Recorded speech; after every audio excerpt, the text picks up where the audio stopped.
Hey guys, it's story time again, and today I'm going to read you another story from the fairy tale Treasury. Today's story is Aladdin.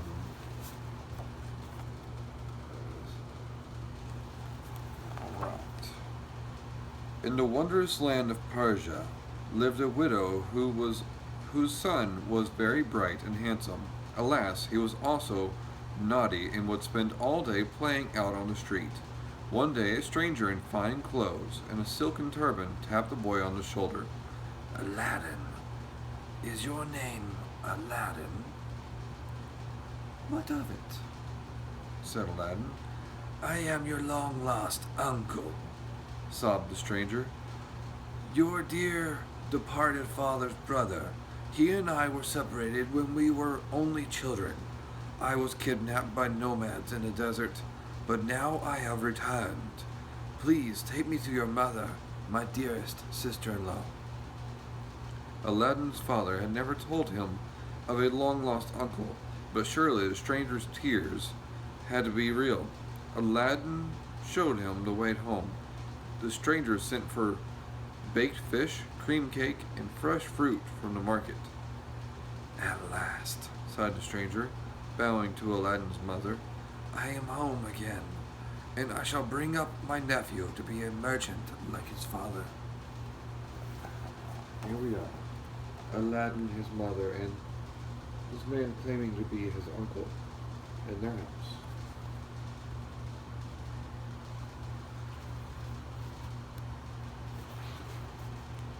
The stranger was no uncle, but a sorcerer with a cunning plan. Early one morning he took Aladdin up into the mountains. Beneath our feet is an old brass lamp. I want very much, he said. It lies in a cavern. Only those whose face have not yet grown a beard may enter. Bring it to me. But do not dawdle, or the door will shut for 100 years. The stranger chanted a spell, and the dust swirled up to reveal a door. Make haste, he snapped. Do not touch anything but the lamp. Aladdin crept into the tunnel and down the narrow, twisting steps till he was in a cavern. There were trees all around with diamonds on their boughs instead of fruit. Aladdin found a ring, and knowing his uncle was not watching, slipped it onto his finger. The lamp lay on the floor. How dingy and battered it was. Why would the man want it instead of all the jewels? Hurry up, you little worm! The sorcerer's voice echoed down. Aladdin rushed to the door. Hand over the lamp! Cried the sorcerer. Let me out first, insisted Aladdin. But a moment later, the ground started to shake and the door slammed shut. No one except that snake of a man knows where I am. Oh, I'm sorry. Wrong voice. No one but that snake of a man knows where I am, sobbed Aladdin, trying to think. He started twisting a ring around his finger. Here's Aladdin coming to the underground tunnel where all the trees are growing jewels instead of fruit. It's kind of strange there's trees there at all.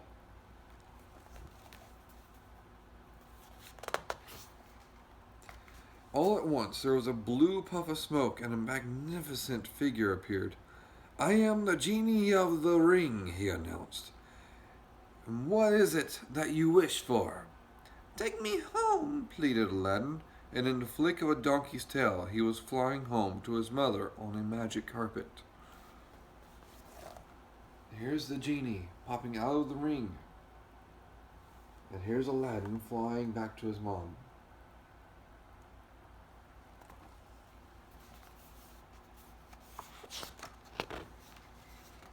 Wooden Aladdin's mother saw the battered old lamp. She ran a cloth over it to make it gleam again, and suddenly the room filled with scented smoke, and a second magical figure appeared. I am the genie of the lamp, bellowed a voice. Your wish is my command.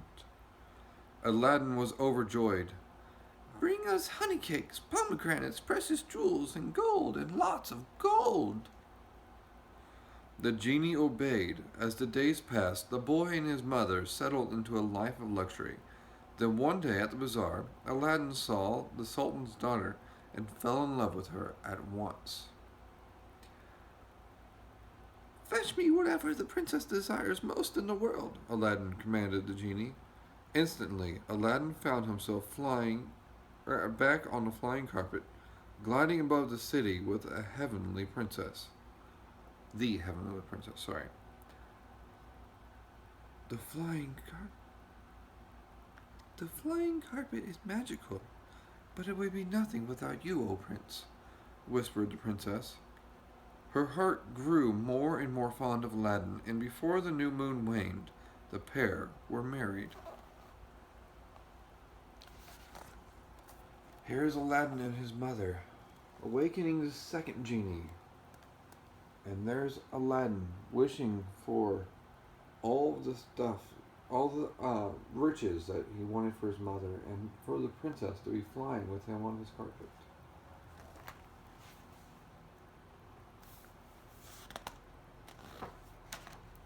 Aladdin had the genie conjure up for them a magnificent palace with diamond windows, gold turrets, and a garden filled with fragrant trees and colorful peafowls. Sorry, same thing. The palace soon became the talk of the city, and before long the wicked sorcerer heard of the dazzling building that had appeared out of nowhere. Disguised as a peddler, he came knocking at the door. Who is the master here? He asked, peeking around the palace. Why, my husband Aladdin, replied the Sultan's daughter, looking out the window. He is at the marketplace. What a pity, said the sorcerer. I'm collecting baubles in aid of orphans. I'm sure your husband would have given us something, no matter how small the and humble, a threadbare rug, perhaps, or a lamp you do not use. A lamp? Said the princess. There is an old lamp, an old dented lamp my husband brought with him. I'm sure he won't mind me giving it to the needy children. She fetched the lamp and handed it over, bowing and smiling. The sorcerer took the gift and left the palace. The moment he stepped away, his smile twisted into an evil grin. Here's the evil sorcerer taking the lamp from the princess, who does not understand what she has given away.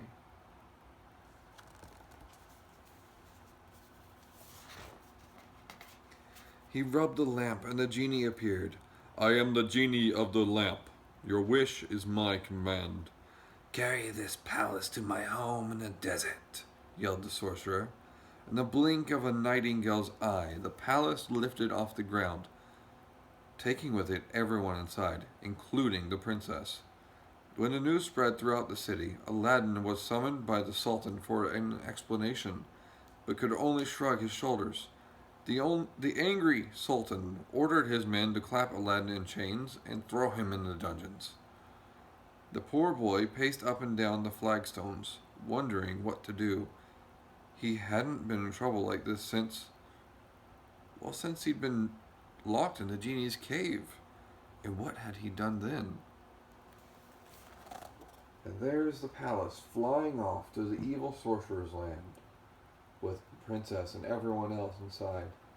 And it looks like we have the Sultan and his men over here watching it fly.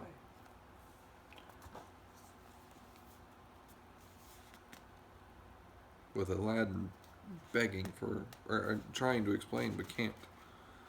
Aladdin twisted the ring on his finger to summon the genie of the ring. Bring back the princess, the palace, and the lamp, he requested. And the beat of a dove's wing, the genie had done Aladdin's bidding.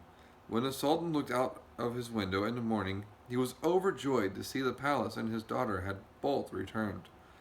Aladdin had one last wish before he set both genies free. Turn the sorcerer into a scorpion, so that he will crawl through the sand for the rest of his life. After the genie soared away into the sky, Aladdin and the princess lived in peace and happiness for the rest of their lives, often flying off on their magic carpet to watch the Arabian sunset over the desert. And there is the return of their palace. Everyone's happy that they returned. And there's Aladdin and the princess flying on their carpet. Thought so. And that's the end of that story. I enjoyed it. I hope you did too. Be good. Always be kind. And I'll see you next time.